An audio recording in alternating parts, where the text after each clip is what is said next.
And welcome to episode 45 of the Brewed Sages. Stormbound players with a head for the game. I am Freeloader, and with me, as always, are Subaiku and Thomas. Subaiku, how's it going tonight? Fantastic. And Thomas, how's it going tonight with you? Pretty all right. Just like us, we are the Brewed Sages, easily the second best Stormbound related podcast in production. And as a reminder, you can always follow us at Brewed Sages on Twitter. Or for all of you who just wanted to have a My Buddy so that you had someone to play with, our email address is thebrewedsages@gmail.com. So, guys, it's November. We're about a little over a week in. And we have concocted, I credit Thomas with this, a new and improved meta report, which we kind of dropped on the world unannounced one day. Kind of just went live with the beta. Thomas, where did this come from, first off? I think I was like just halfway asleep and one night, and I was like, it would look really cool if we made some bar charts to try and figure out like what the meta looked like, and fell asleep. Subaiku the next day said something about the meta and where things are at with like the November changes, and that prompted me to remember my half asleep days that I had, and it was like, oh yeah, we need to do this, and we're doing this today. And we just kind of got together and started cranking things out. So, and we did, right? I mean, it went live late that day.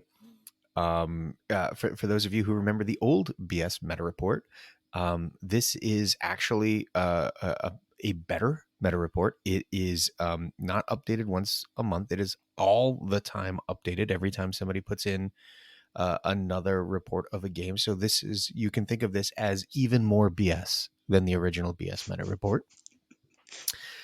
But yeah, so let's talk through it a little bit to try to help people understand. Subaiku, we aren't collecting everything, right? We're only collecting very specific things. What are we collecting in terms of data? So now we're only collecting frequency data, whereas before we had a frequency score and a power score where we tried to assess the strength of each archetype. We've given up on the power score. That was really a subjective input from our volunteers, and while we appreciate their effort and their contribution quite a bit, this time around we think it's a little better if we open up the reporting to a wider audience and keep it less subjective and more data driven. So right now what we're collecting is just, what is your opponent? What league are they in? What faction are they playing? And what archetype in that faction are they playing? And that's it. And we're just trying to track frequency across the different leagues. And really, again, just like the problem we had with the last one, it's only going to be as good as the data that we have entered. So I would urge you, if you are listening, please input your games. We put together a really easy reporting form, and thank you, Freeloader, for that. Oh, it was my pleasure. The easier and simpler it is, the more I am compelled to do it. As soon as you add any degree of difficulty, I'm like, meh. But yeah, there's only 3 questions, Thomas. And I think it's really important to make sure everyone understands we are not recording, nor do we ever wish to record the names of the players who was playing the deck. We're not trying to track, oh, such and such player is making the top 100 with this deck. Let's watch out for him, kind of thing. We're targeting no one. It's just a question of your opponent was in what league, what faction, what archetype. Now, within that, Thomas, though, we are taking that very small amount of data and we've actually turned it into 2 separate presentations. What are the 2 graphs that we're showing? So the first one is the pie chart over the course of the last 72 hours live.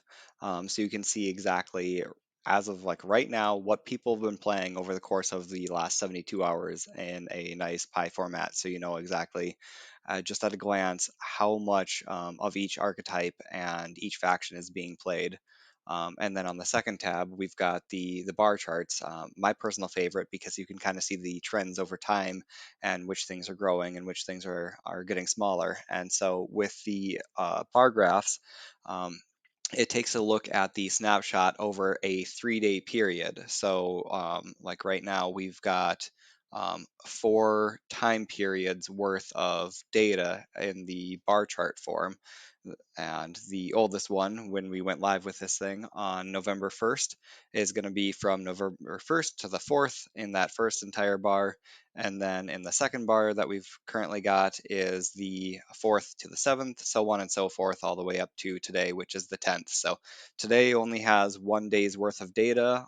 By the 13th, the current bar chart that is from the 10th to 13th will be finalized and move off to the left one bar, and then the 13th's bar chart will get started, and we'll be able to start filling in the data for that one. And now that's all well and good to see the changes over time, but we do want to point out that there is a little bit of a caveat here that the sample size is small, the number of people we have contributing isn't huge. We're not recording a ton of games right now. As I'm looking at it as it's recording, we're at 200 games in Diamond over the course of the month so far. So uh, there's going to be some fluctuations just based on small sample size error. So don't necessarily take plus or minus 5% as an indication that the meta is shifting. Yeah, what I wanted to point out between the two charts is one counts backwards, as Thomas said. It is the previous 72 hours. So what we are referring to as our current meta, those pie charts are over the last 72 hours up to this very point in time. This is what we've seen in terms of the breakout of archetypes. The bar charts, however, are actually not counting backwards from right now. They are counting forwards from the start of the season. So everything resets at, if you're on the East Coast of the United States, 3 a.m. On the 1st. And each bar, think of it as a bucket that gets filled up over a period of time, starting at 3 a.m. Eastern Standard Time, and moving forward from there. So whenever you're looking at the bars, just be advised the date at the bottom, that the title for that bar. So currently the rightmost bar is dated 11/13/2021. That's the day that bar will be full. Today is the day that bar starts filling. So it is the least amount of data that will be in that bar today, and it will get more accurate, to Sabaiku's point, as we go on. Whether or not it ever achieves a level of statistically significant sample size, however, is something we're dependent upon our listeners and just anyone who's playing, who's seen our posts on Reddit or in the Discord, to please, just bookmark the reporting page. It's just a web page. It's a Google Sheets form, 3 radio buttons that you have to click and submit, and you're good to go. And you'll help us get, hopefully, to the point where all 4 Heroes League, Diamond League, Platinum League, and Gold League can have statistically relevant sample sizes.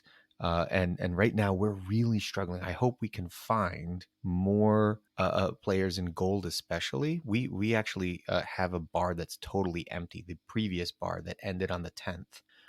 This morning, it is empty in Gold. No one reported a single game over those 3-day periods. So hopefully we can get the word out and get more data in.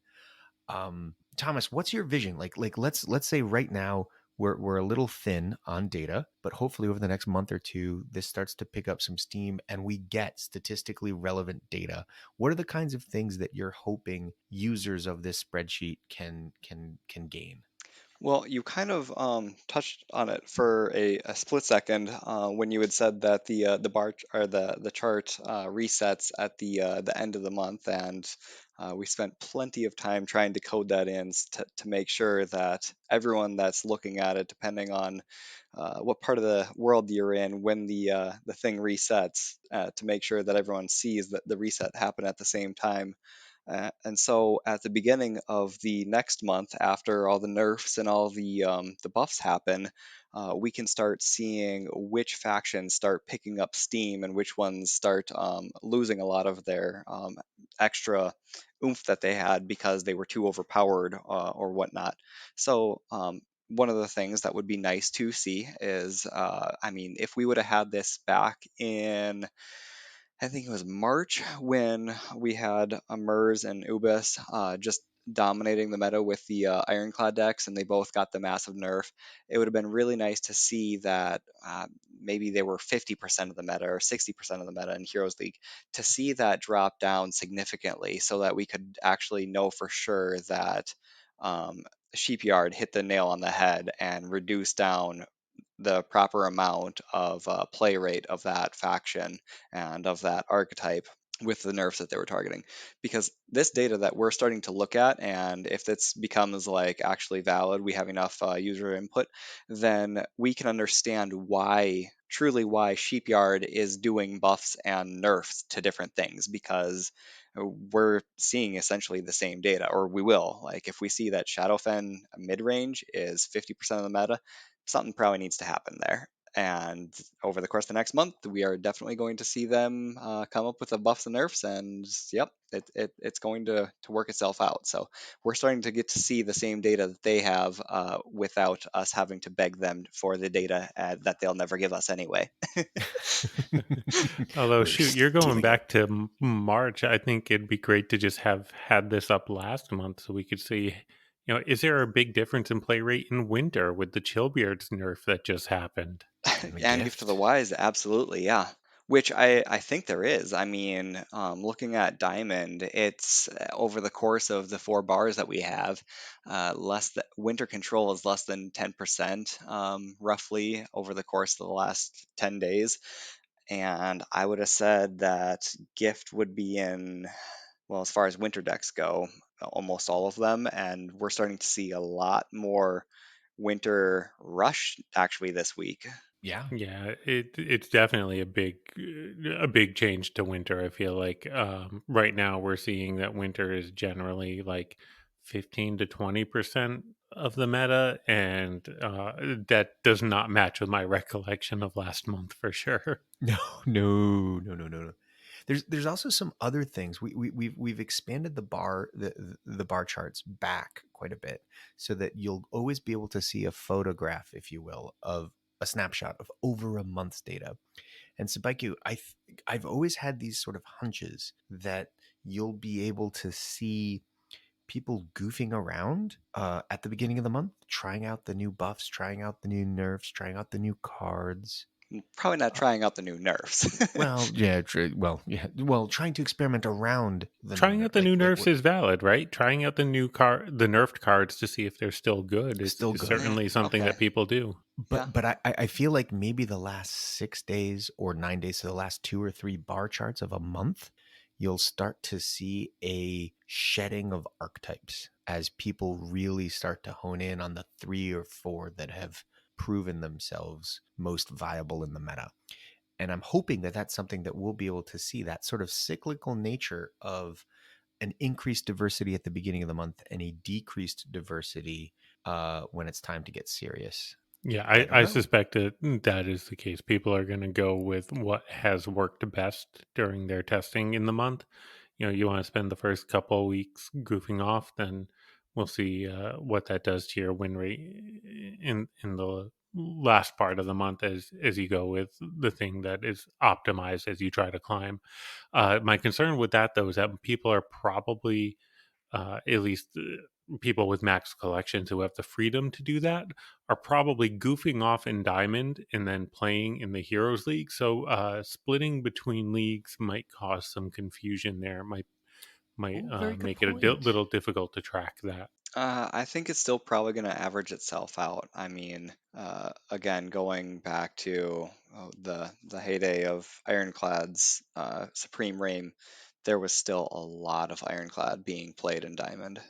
Well, you say the heyday of Ironclad. Uh, we hypothesized after the nerf to Edric, especially, but also Toad, and then obviously Gift and Chillbeards. In fact, there was only one faction that really didn't get a nerf, and Edric was one of the biggest counters being played, especially in Swarm midrange, against Scrap Planners. So here we are. We hypothesized that Ironclad was going to start to dominate. And Thomas, what are we seeing so far in the Heroes and Diamond bar charts? It's pretty absurd. Between 30 and 40% for both the leagues pretty regularly. That seems a little high beyond a balance, right? It should be 25% per faction. Remind me, what's 100 divided by 4? Yep, that's 25%. And then that's like, we know that Scrap Planners is that good that it goes into Rush, Midrange, and Control. And so we can see that Scrap Planners is in 40% of decks, which is absurd for a faction card. Yeah, Sabaiku, we also saw, at least at first, it looked like a rejection of Swarm mid-range, right? Like our early bars in Diamond especially looked very Swarm rushy. Yeah, but we're definitely seeing Swarm mid range come back as people either find different ways to deal with Ironclad or realize the nerf to Edric just was not as impactful as they feared. We're seeing in both Diamond and Heroes League Swarm mid range coming from 5% to 10% to maybe even 20% of the meta on our most recent graphs. Again, small sample size there. Super Uh, small. Yeah. but Let's it's small. it's definitely a rising archetype for sure. And anecdotally, as somebody who has been trying out a few different Ironclad decks this month, I can tell you I've lost to Dormouser playing Swarm midrange every time I faced him. He's a great player. That's probably the He reason why. is. We actually just did all 3 Brewed Sages and Stony J. Did a coaching session with a player, Isacoma, who we had coordinated with in the Stormbound Discord. So you can find that on my Twitch channel, which is Freeloader SB. Shamelessly plug on your own podcast. There you go. Yes, that's right. Freeloader _ SB, actually. And the VOD on it, if you go back and watch it, you will see that not only did we see a lot of Swarm midrange during the 2 hours, but it looks like Swarm midrange has decided, at least on that day, that Twilight Prowlers was the card to slot in. Because, man, did we see Twilight Prowlers like everywhere. It was like 3/4 of games. It was ridiculous. What is going on? I would not recommend putting Twilight Prowlers in your No. more mid-range deck, but I guess you can catch the Brewed Sages by surprise if you do that. Sure can. But- we literally told him at one point. I'm sorry, we literally told him at one point. I think it was the first game too. We're like, just throw everything on your baseline. It's a Swarm mid-range deck. They can't play defense. What are they gonna do? Got totally cleared. But God. all right, so I think this actually makes sense though that the Swarm mid-range was like dead, and now suddenly it's making a vengeance. And because Broza even mentioned it, I think at one point in the Discord, that after a nerf or a buff, players tend to go to the extreme with it, like it's suddenly yes. unviable, and so they completely abandon it and look for other things, and then over the course of time, when they find nothing else that they really like, they try it out again, and it's basically just as good as it was. I mean, look at Ubis. Yes. Yeah. No, Ubis is, I think, a poster child for the, this must be trash. And then within a few weeks, everyone going, actually, you know what? Or Gift it's of the fine. Wise. Yes. Well, we stand by our statement that we anticipate next year having to talk about the nerf of Gift of the Wise to 10 mana. And I think that's accurate. We'll get there. I gotta say, I do not see people trying out Gift at 9, though. Most of the winter decks that I'm facing now are trying to be a little faster and trying to win before it gets to that point. The bots I've run into are still running it, which I thought was interesting. No one's gone back into the bot deck list to get it out. The bot is still cycling to get that in hand at 7 I mana, know. and then like, wait, why can't I play this? What do I do? I have not seen Toad. Period. I don't think I've seen Toad at all. Has anyone seen Toad this month? Yeah, not a ton, but a handful of Shadowfen matches that I've had. I still have seen Toad. It's still perfectly good. It still creates a nice 2-for-1 situation where it trades into something, gets a buff, and eats something else. In general, I don't really have a problem with playing it, it looks perfectly reasonable as it is right now after the buff, exactly like it was before, really. So Yeah, I Thomas, completely do you agree. think people are going to come back to it? They've just gone away from it, thinking that, well, it's nerfed, so it must be bad. Y- well, yeah, kind of like the swarm mid-range thing. I mean, like when you take a look at how many people are playing Shadowfen right now, it just like suddenly exploded in Diamond, and I can say that feels accurate too because almost every game I played today was against Shadowfen, and so I'm thinking that people are like, oh, yeah, this is still solid. Yeah, I played one game on ladder today, and shout out to my opponent. Um, not only did he have one of the most amazingly unexpected synergies with my deck, but his deck was a Shadowfen control, almost pure Raven deck that just wow. He played an Avian Stalkers, and I just ignored it because there was no way I was gonna. It was the only card he had on the board, and I'm like, I'm just loading up your baseline, buddy. I already had Trekking Alderman on his baseline. I put 2 more units on his baseline.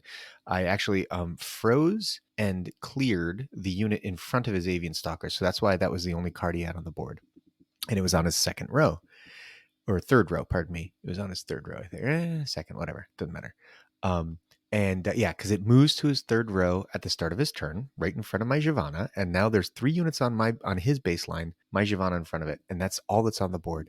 He plays Hunter's Vengeance, Oh, and the Hunter's Vengeance deals 5 to the Avian Stalkers, which doesn't kill it. So I'm like, psh, whatever, bruh. Doesn't kill my Giovanna either. but But then something the else Trekking does. Alderman starts pinging, and I suddenly realize that the Trekking Alderman is going to kill it because there's no other target. And it does. And there goes Giovanna. And there suddenly are all of these ravens. I Please don't couldn't tell me put, that you lost to Avian Stalkers. I lost. The deck was Avian Stalkers, every single other raven, including Claxy. So there was Rain. So that was there. And then Kindred's Grace. And yes, I lost. I got destroyed because of my Trekking Alderman being on the board. It's just like, oh my goodness. Props to them though. Kindred's Grace and Avian Stalkers. He's And really going Claxy. all out. Oh That's a Man, baby. ballsy deck. I love it. for I'm real. gonna be I'm gonna be trying it out soon because oh man. Whew. First, you got to sink some coins into leveling up your level 1 Avian Stalkers. Believe it or not, mine are level 3, but they already have enough copies for like level 4.5. I just haven't put the gold in because until today I didn't think they were worth it. All right, I have to interject, freeloader here a moment because you and I both did the same thing. We both assumed that the gender of our opponent was male.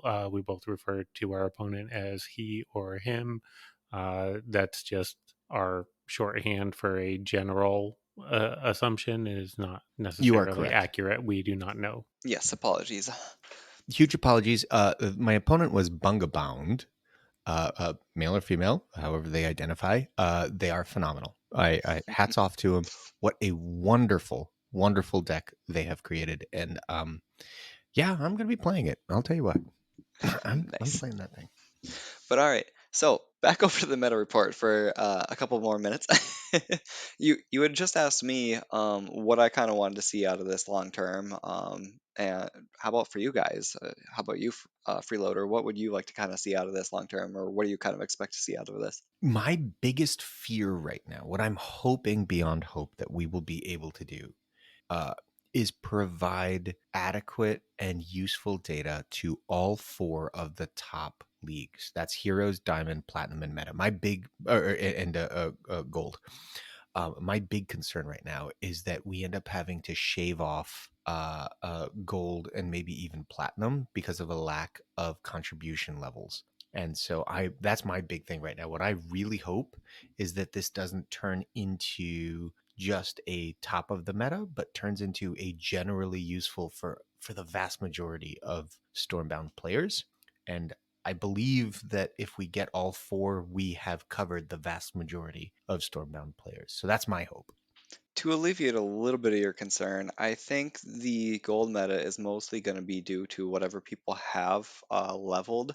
And I think probably their main concern is what they're thinking is if I sink fusion stones into this card, is it going to be viable? Is it a good card when I reach the top leagues? I don't want to put something into something that's good for gold. I want to put something that's going to be good throughout the rest of my career. Possibly, but once they put the level, here's the thing: I don't want to give up on platinum and gold because when Sheepyard puts the level caps Ooh, on those true. leagues, man, let me tell you, I have learned from playing in these brawls, cards that are good at level 5 are not necessarily good at level 3.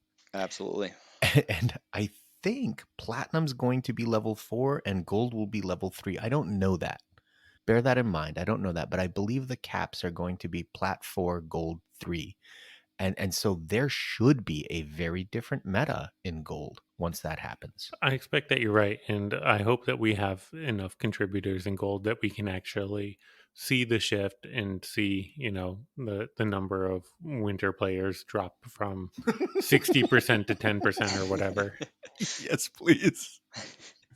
But So, yeah, Micah, so what about you? What do you hope for this new incarnation of our report of BS meta?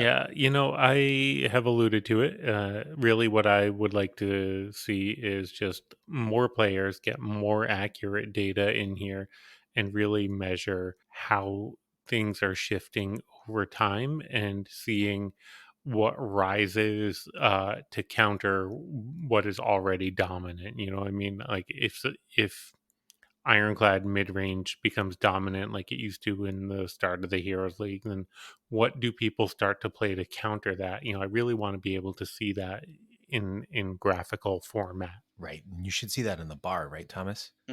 yep, absolutely.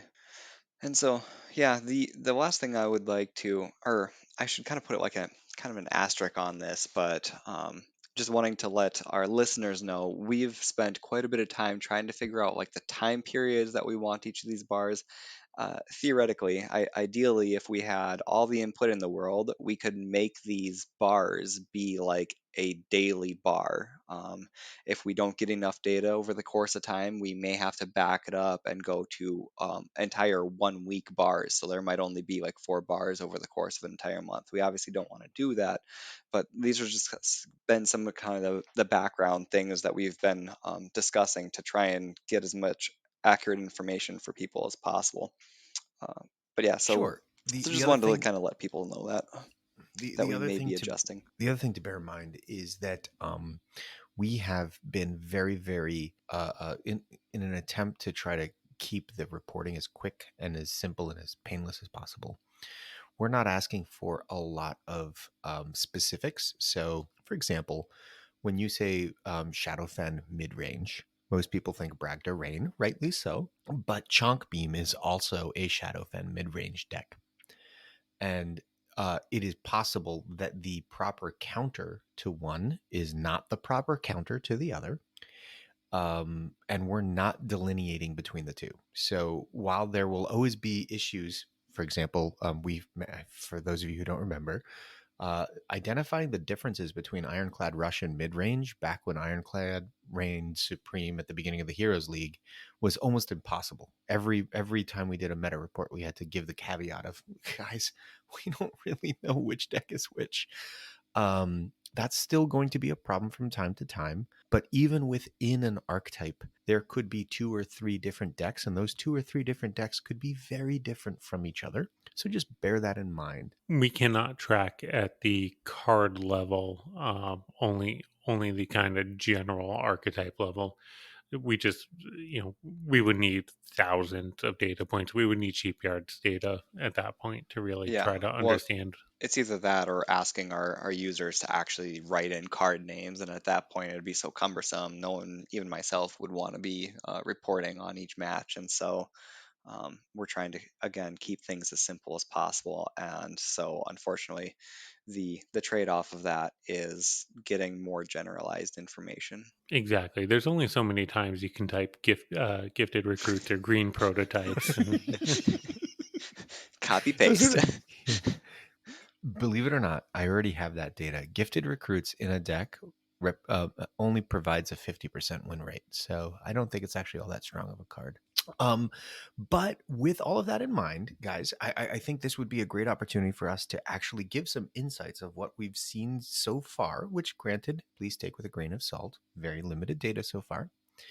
But Sabaiku, I'm seeing a rise in ironclad control. Are we seeing a lot of Mia towers suddenly? Is this becoming a thing? Should we be watching out for ironclad control becoming a dominant meta deck? Rise is a strong word. There's always a few diehards. There's always people wanting to try it out. You know, I get it. It's fun to play, but as things get serious, it's kind of real tough to make that work when the meta gets a little more aggressive, and people always can just put swarm collars in. Sorry, people can always put siege breakers in. That makes more sense. Wrong Seder, wrong Seder. But realistically, when there's a lot of towers, siege breakers is just such a strong counter and such a terribly designed card because it really just shuts down any sort of tower deck. That I don't think it's necessarily viable long term, but it's fun to mess around with at the beginning of the month. And Thomas, your thoughts? Is this I something think that since the beginning of the month, I've literally only seen like I've only ran into like 2 to 3 true shot type decks, so I'm not concerned at all. Now, I have seen maybe what I would call more like heavy mid range rather than strict control, but like wind makers and armed schemers, like cards that are designed to remove your opponent's cards, but okay? not necessarily relying on structures. Oh, sure. So I would maybe arm again, schemers is a control card for sure. going back to what we said before, we're relying on people inputting their faction, and people take their best guess as they should, right? Like you hardly ever see all 12 cards. You're not really sure exactly what your opponent is playing. You just take your best guess based on what you've seen already. Yep, Sure. correct. And Because if I see armed schemers, I'm guessing control, right? absolutely. Because yeah, I would say for myself, like for the ironclad control decks that I've ran into and what I've been inputting as data for the control decks would have been those Windmakers, Unhealthy Hysteria, Ozone Purifier type decks, where they're just trying to Mm. chip you away and keep you at bay and just keep kind of chipping you away. All right. Interesting. I would tend to play. This is just my bias. I tend to play the Ozone Hysteria kind of decks a little more aggressively, and then the Ozone Hysteria combo is just the last little bit of damage that I need. It's like, oh, okay, I can send in the Hearth cards for 14 because I know I'll get something to Hysteria back into your base later. I don't even think these people are doing that because they're playing Hunter's Vengeance and they're playing their unstable build very defensively, and so that's what immediately makes me think that they're just trying to keep me at bay and control and just shoot from the baseline essentially. The best question is it working? Nope, because I'm playing winter aggro. Oh, you are. Well, Winter let me Rush is the warn you. best. Be careful of that pure Ravens control deck. No, I'm playing Winter Jev right now because its best matchup is these ironclad mid-rangey decks. Almost all your cards eat up scrapped planners, and then everything else is just a little bit larger than their stuff, and so I'm just playing into the meta. Yeah, Sebeka, we Okay. found that out. Like Icicle Jev as a response to a scrap planners is just Feels It's even pretty mean. better than Edric.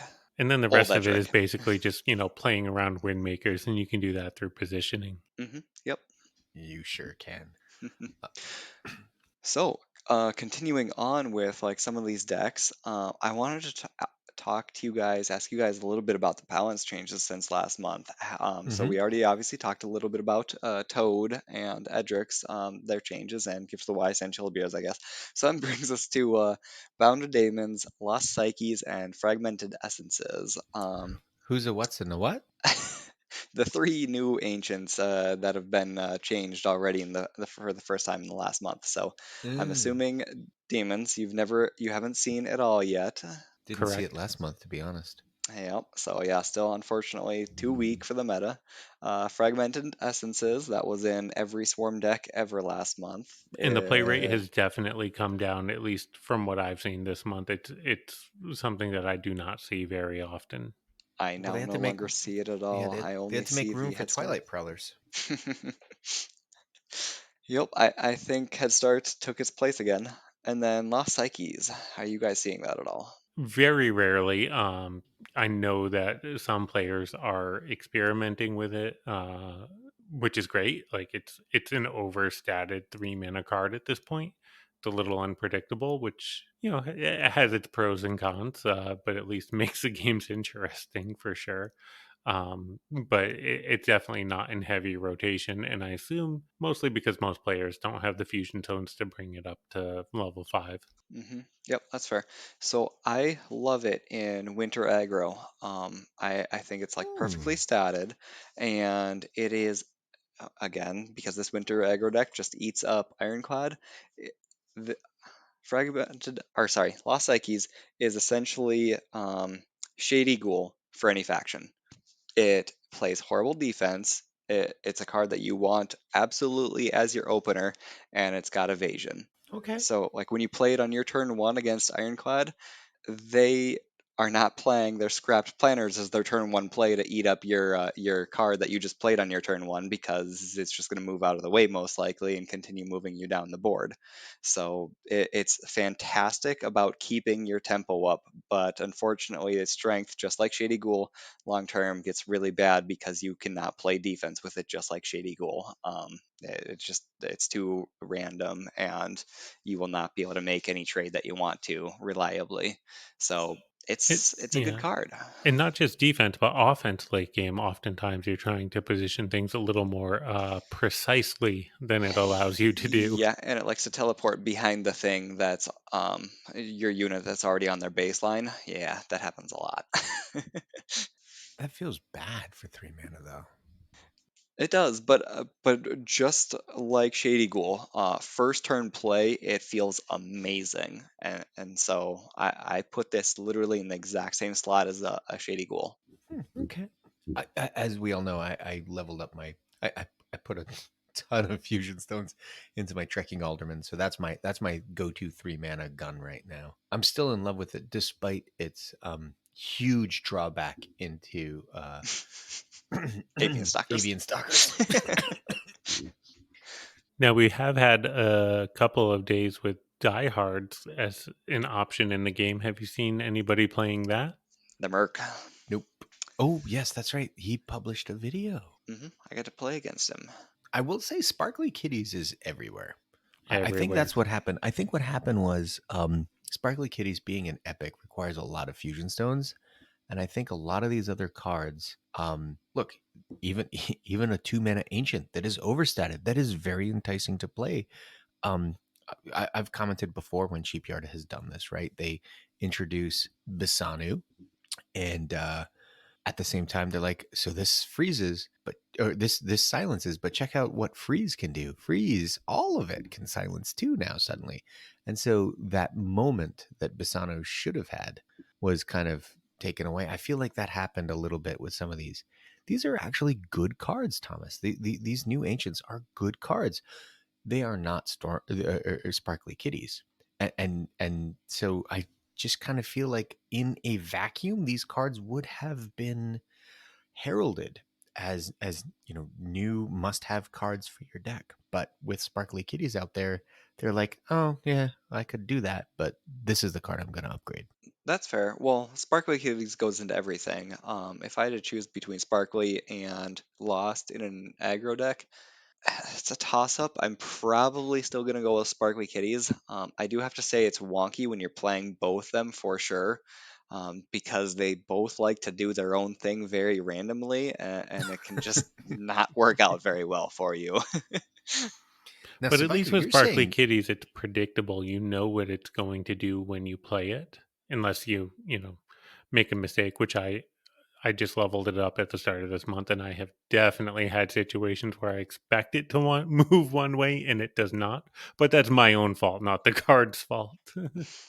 Sebeka, you've said that you would consider taking out gifted recruits for it. Not consider. I have taken out gifted recruits in many of my decks for sparkly kitties. Yep, I'm, that's the right play. wow, really? All right, just like so. What are the 2 manas that you're playing in whatever deck this is?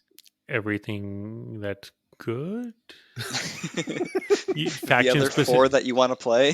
The faction specific 2-drop tends to go in pretty much every Destructo deck, bots, let's right? say. Like Destructobots, and then sparkly Sure. kitties on top of that for sure. Mhm. I've been messing around with Mia upgrade point, so like Mia takes one of those 2 mana spots. Yep, Unstable yep, she takes a 2 does. mana spot. They fill up Wild pretty Saber quickly. There's a lot of Paws. good 2 mana cards Yeah, you definitely want Wild Saber Paws, right? every time. Oh man, is it really possible that gifted recruits is now just like no longer tier S, but just sort of a tier 1 2-drop? It was never the best 2 mana card. It was just always highly functional, right? You can use it in almost any situation.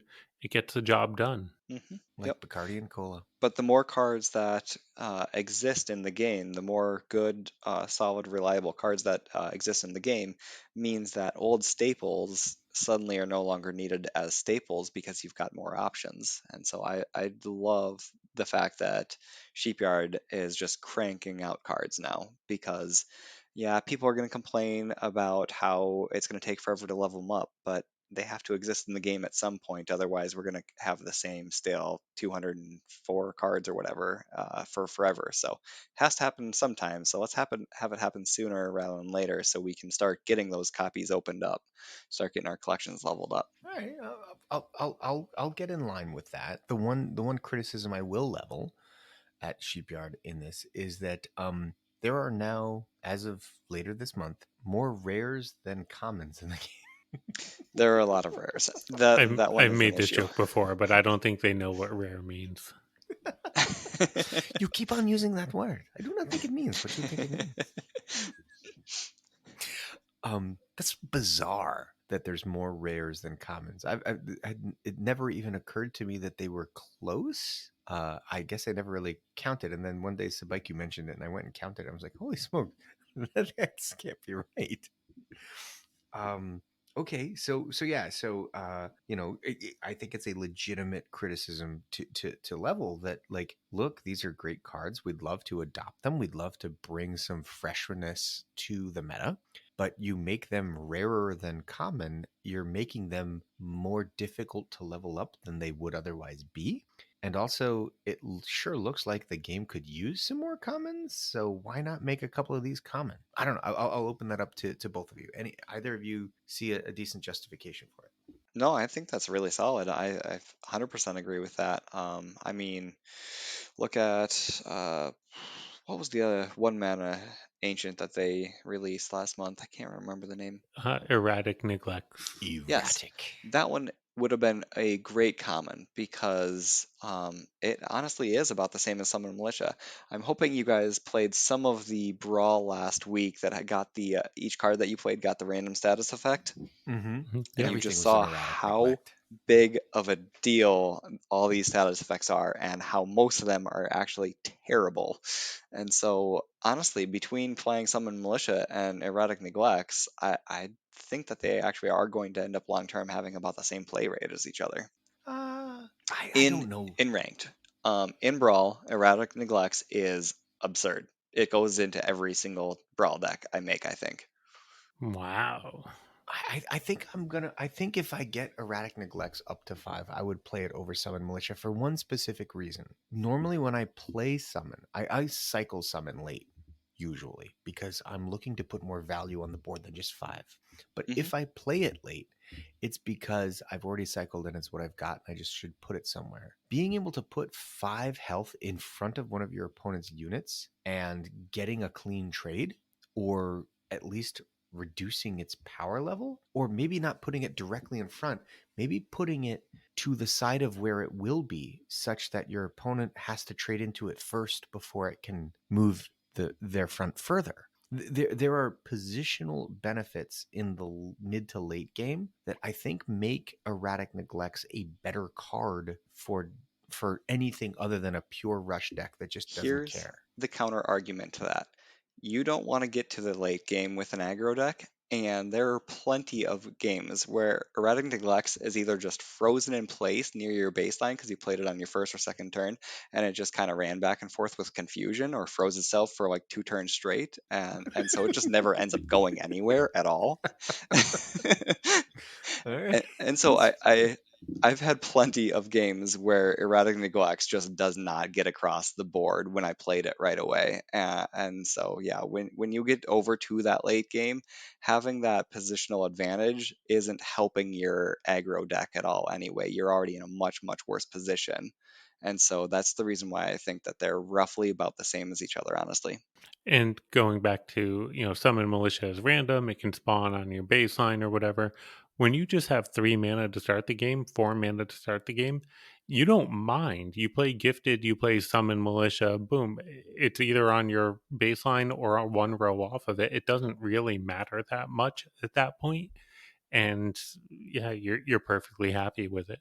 Honestly, in a Mistwives deck going first, I will often play summon and then gifted because I would like to have my gifted set up in such a way that if my opponent, trades through it or plays around it or whatever, I can, depending upon what faction they are, I can kind of set it up such that my summon is in a good spot to activate Mistwives into whatever they play the following turn. So I'll actually play summon first to make sure it's on my baseline because going first, I actually find that advantageous. That's pretty clever. I'm gonna have to try that out.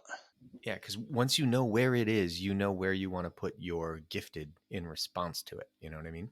But you do not know about that with Erratic Neglects. It may be off to the left or the right or just right there again. That's true.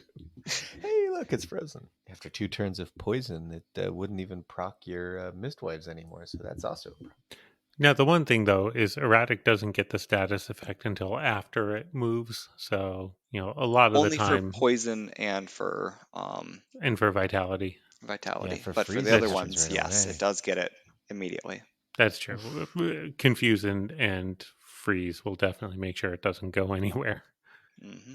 All right. Well, so that's basically all of the nerfs from last month.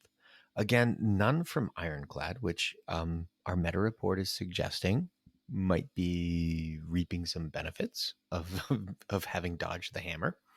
Any sort I of dodge the hammer this time around, but historically, Ironclad has seen enough.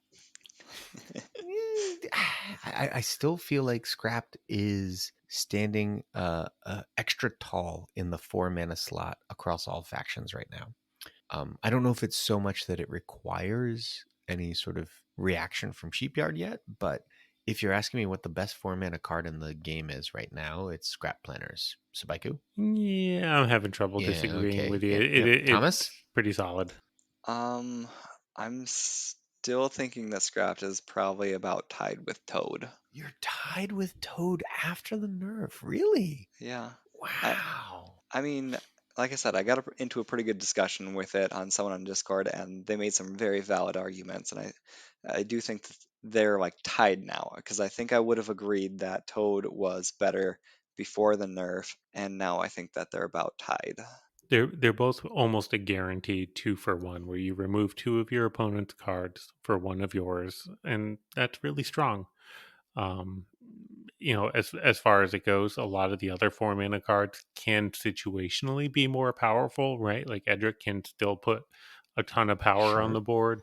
Mm-hmm. Siege Mm-hmm. Breakers can remove 10 mana worth of structures in one go, but it's all highly situational, whereas Scrapped and Toad are both super flexible and you can use them just about any time on just about any board. Okay. All right.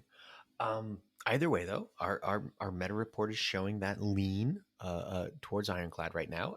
Hopefully, everyone listening to this podcast will tell all their friends to please submit your data every time you play a game. Just post it in. We will have the link in this episode description for the both the meta report and the reporting form. But I think we're gonna leave it there, guys. This is what we've done for the community. We've given it another go. Hopefully, this one will be more successful than the last. Not that the last one failed. It got to be a little too difficult to create a statistically significant sample size of opinions on where the meta was. And hopefully this time we'll be able to do it. But that's going to end the main portion of this episode, which means it's time for me to remind you, please contact us, preferably at our channel in the Stormbound Discord server. You can always use Twitter at Brewed Sages. You can even email us at thebrewedsages@gmail.com. We also have an additional way for you to reach out and support us, our Gumroad account, where you can become patrons of our work. Check out the link on our Stormbound Kitty page. This week we heard from Ubermensch, who says, nice interview. I don't play the game anymore, but I still like to hear you guys talk about it. Man, I don't even know what to say about that. I'm so sorry to hear that you've left the game. Hopefully you will come back. But in the meantime, I mean, if we're what holds you to the game, that's wonderful. I'm shocked, but sure. Why not? That's going to do it for this episode. For Sabiku and Thomas, I am Freeloader. We are the Brewed Sages, reminding you to stay hydrated.